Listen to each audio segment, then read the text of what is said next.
In January 1897, a British diplomatic mission marched into the dense forests of West Africa. They were unarmed, intending to negotiate trade with the King of Benin.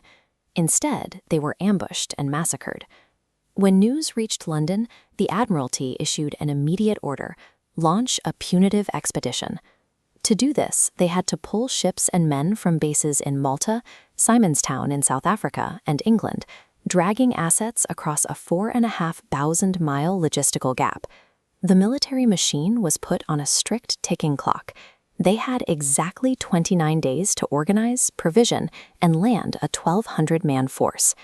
And they had to do it with zero pre-existing intelligence on the target terrain. Because no modern surveys existed, the British had to rely on makeshift methods to gather basic intelligence.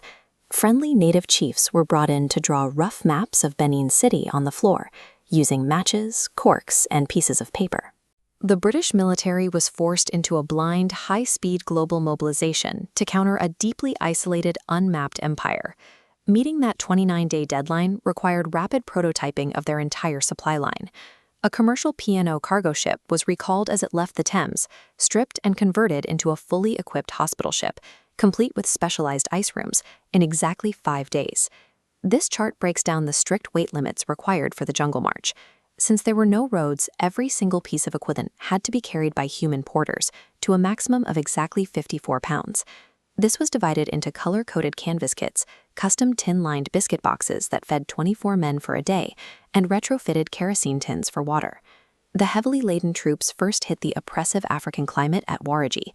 This was a stifling, malarial river base choked with endless mangrove roots, serving as the jumping-off point for the inland march. To survive the jungle, the British had to deconstruct their massive industrial war machine into modular, human-carried components. The Benin bush was a physical nightmare. It was a 2,500-square-mile dense forest of towering 200-foot cotton trees and tangled undergrowth. The canopy was so thick the sun was barely visible, and the paths were worn trenches, only wide enough for single-file marching. This geography heavily favored the defenders.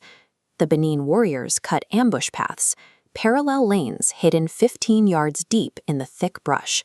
From here, unseen shooters could fire long Dane guns, cheap, smooth-bore muskets loaded with jagged metal, and instantly vanish back into the foliage to reload.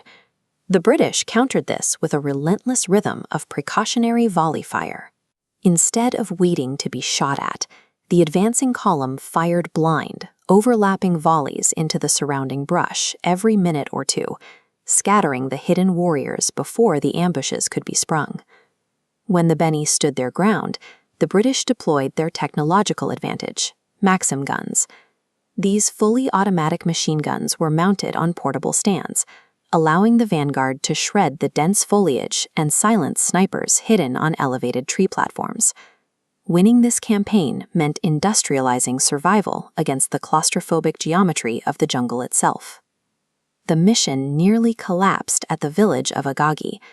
The expedition reached the settlement desperate for hydration, only to find the community's 3 large wells were completely dried up. This data visualization shows the math threatening the mission. They had 1,200 soldiers and 800 carriers. Without the Agagi wells, they simply did not have enough porters to transport the necessary daily water rations for the entire column to reach Benin. Confronted with total collapse, the admiral executed a ruthless pivot. He slashed the assault force in half, left all non-combatants and extra gear behind, and converted the entire 2nd Division's carriers into a dedicated water supply chain strictly for the vanguard. The physical toll was severe. Every remaining man in the advancing column, from the admiral down, was restricted to a mere 2 quarts of water per day in the sweltering heat. Logistics, not enemy fire, had become the ultimate gatekeeper to their target. Victory now required a desperate, thirsty sprint. Reaching the outskirts of the city, the vanguard encountered heavy resistance. Unable to see their targets, they fired explosive rockets blindly over the tree canopy, hoping to drive the defenders back. The psychological impact was immediate.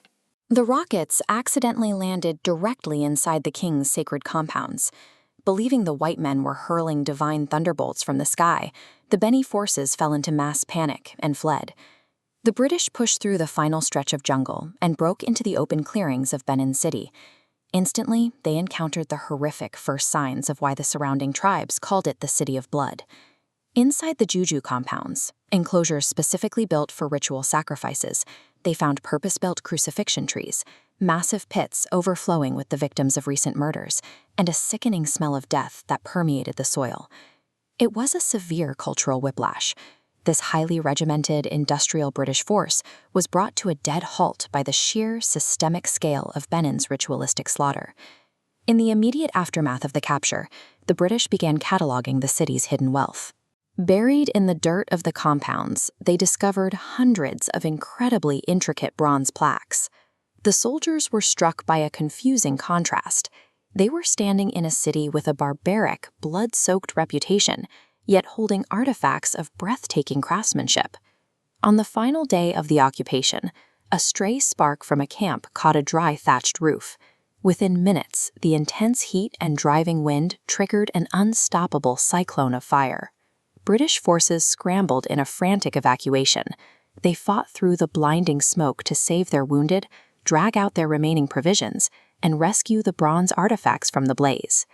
The British had crossed thousands of miles to systematically dismantle an empire, but an accidental fire ultimately purged the City of Blood from the map forever.